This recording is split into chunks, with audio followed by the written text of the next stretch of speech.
Have you ever noticed how a simple meow or woof can be understood in any language? It's amazing, isn't it? Animals, in their own silent way, are some of the world's greatest ambassadors. They connect us, teach us, and show us that despite our different backgrounds, we share a common language of love and respect for the natural world. Welcome back to the channel. Today, we're going on a journey to explore how animals bridge cultural divides and create connections that words sometimes can't. Let's start with a story that perfectly illustrates this. In Japan, there's a place called Nara Park, where sika deer roam freely. For centuries, these deer have been considered sacred messengers of the gods in the Shinto religion. Visitors from all over the globe come to see them. And what's the first thing they learn? To bow. The deer in Nara have learned to bow to people in exchange for a special cracker. A tourist from Brazil, a student from Germany, a family from India, they all learned this unique custom. In that moment of bowing to a deer, a silent, respectful exchange happens. It's a beautiful, living lesson in Japanese culture, facilitated by these gentle creatures. It's more than just a cute trick, it's a shared experience of respect and tradition. This connection isn't just about ancient traditions. Think about modern-day animal diplomacy. China's panda diplomacy is a fantastic example. For decades, China has loaned giant pandas to zoos around the world as symbols of friendship and goodwill. When a panda arrives in a new country, it's a huge event. People line up for hours just to get a glimpse of these adorable, bamboo-munching bears. They become local celebrities. But more than that, they become a focal point for international cooperation. Scientists from different nations work together on conservation efforts, sharing research and knowledge to protect this vulnerable species. These pandas don't just sit in their enclosures. They actively build bridges between nations, fostering a shared sense of responsibility for our planet's biodiversity. A child in Scotland and a child in China can both share a love for the same panda, creating an invisible thread that connects them across thousands of miles. Our relationship with animals also reveals so much about our own cultural values. In many Western cultures, dogs are man's best friend, treated like members of the family. They live in our homes, sleep in our beds, and we celebrate their birthdays. But if you travel to parts of the Middle East, you might see the Saluki, an ancient breed of dog, revered not as a cuddly pet, but as a noble hunting partner. They are respected for their speed and grace, a living link to a nomadic heritage. In parts of Tibet, the Tibetan Mastiff is a fierce guardian, a symbol of protection and status, living outdoors to guard the home and livestock. None of these views is right or wrong. They are simply different, shaped by history, environment, and lifestyle. By understanding how another culture interacts with its animals, we gain a deeper insight into their way of life and what they hold important. It challenges our own perspectives and broadens our understanding of the world. And what about the animals that travel with us? When people immigrate, they often bring their beloved pets. A cat from Egypt, a dog from Mexico, a parrot from Brazil. These animals become living links to a person's homeland. They carry memories of a different place, a different life. For a family starting over in a new country, a familiar pet can provide immense comfort and a sense of stability in a world that feels strange and new. They are a piece of home that you can hold and hug. In multicultural neighborhoods, these pets can also be conversation starters. Oh, what a beautiful dog. What breed is it? A simple question can lead to a shared walk, a new friendship, and an exchange of stories about where you both come from. The local dog park becomes a melting pot, not just of different breeds, but of different human cultures, too. Let's not forget the power of wildlife conservation to unite us. When we talk about saving elephants in Africa, tigers in India, or orangutans in Borneo, we're talking about a global effort. Conservation projects bring together volunteers, scientists, and donors from every corner of the planet. An American student might spend their summer working at a sea turtle rescue in Costa Rica, learning from local conservationists. A Japanese company might fund a rhino protection program in South Africa.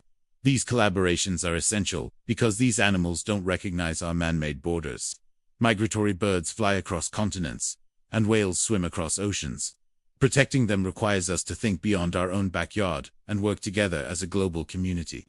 This shared mission to protect our planet's creatures is one of the most powerful forms of cultural exchange there is. It's about our shared future. Animals also feature heavily in our stories, our myths, and our art. And comparing these can be a fascinating way to understand different cultures. In many Native American traditions, the eagle is a sacred bird, a spiritual messenger that flies closest to the Creator. Its feathers are symbols of honor and strength. In ancient Egypt, cats were revered, associated with the goddess Bastet, and were thought to bring good fortune. The dragon, a mythical creature, is seen as a powerful and benevolent symbol in China, representing luck and prosperity, while in European folklore, it was often a fearsome beast to be slain by a hero. By exploring these different symbolic meanings, we can learn about a culture's deepest beliefs, fears, and aspirations. It's like an archaeological dig into the human psyche, with animals as our guides. Even our everyday language is filled with animal expressions that reveal cultural quirks. In English, we say it's raining cats and dogs to mean a heavy downpour. In Spanish, they might say está lloviendo a cantaros, meaning it's raining by the pit. When someone is stubborn in English, they are stubborn as a mule. In French, they are têtu comme une mule, the exact same. These little linguistic similarities and differences are fun, but they also show how our shared observations of the animal kingdom have shaped the very words we use to describe our world. It's another subtle layer of connection, woven into the fabric of our languages. Ultimately, animals remind us of our shared humanity. The joy of watching a puppy play, the awe of seeing a whale breach the ocean's surface, the comfort of a cat's purthes, are universal feelings. They transcend language, politics, and religion. In a world that can often feel divided, animals offer us a common ground. They teach us empathy, responsibility, and the importance of looking after one another and our shared home. They are the silent diplomats, the furry ambassadors, and the feathered storytellers who connect us all. They invite us to look beyond our differences and celebrate the vibrant, beautiful world we all share. So the next time you meet an animal, whether it's a neighbor's dog, a squirrel in the park, or a creature you see while traveling, take a moment. Think about the connection you're making and the silent story being told. It might just be the most authentic cultural exchange you experience all day. Thank you so much for joining me on this journey today. I hope it's given you a new perspective on our incredible animal companions. If you enjoyed this video, please give it a thumbs up, and don't forget to subscribe and hit that notification bell so you don't miss our next adventure. I'd love to hear your own stories about animals connecting cultures, so please share them in the comments below. Until next time, stay curious. Hey everyone, and welcome back to the channel. Today, we're going on a global safari, but not just to see amazing animals. We're going to explore how different cultures view and interact with the incredible creatures that share our planet. It's a journey that reveals so much about our own human history and values. So, let's start with a question. What comes to mind when you think of a cow? For many in the West, it might be a source of milk or meat, a gentle farm animal. But travel to India, and the perspective shifts dramatically. Here, cows are sacred in Hinduism, revered as a symbol of life, wealth, and selfless giving. They are decorated during festivals, allowed to wander freely, and are treated with a profound respect that's woven into the very fabric of daily life. It's a beautiful example of how the same animal can hold vastly different meanings. Now, let's slither over to snakes. In many Western cultures, snakes often get a bad rap, associated with danger or deception, thanks to stories like the one in the Garden of Eden. But in other parts of the world, they are symbols of something entirely different. In ancient Egypt, the cobra represented royalty and divine authority. For many indigenous cultures in the Americas, the rattlesnake is a powerful spiritual being, a guardian of sacred places.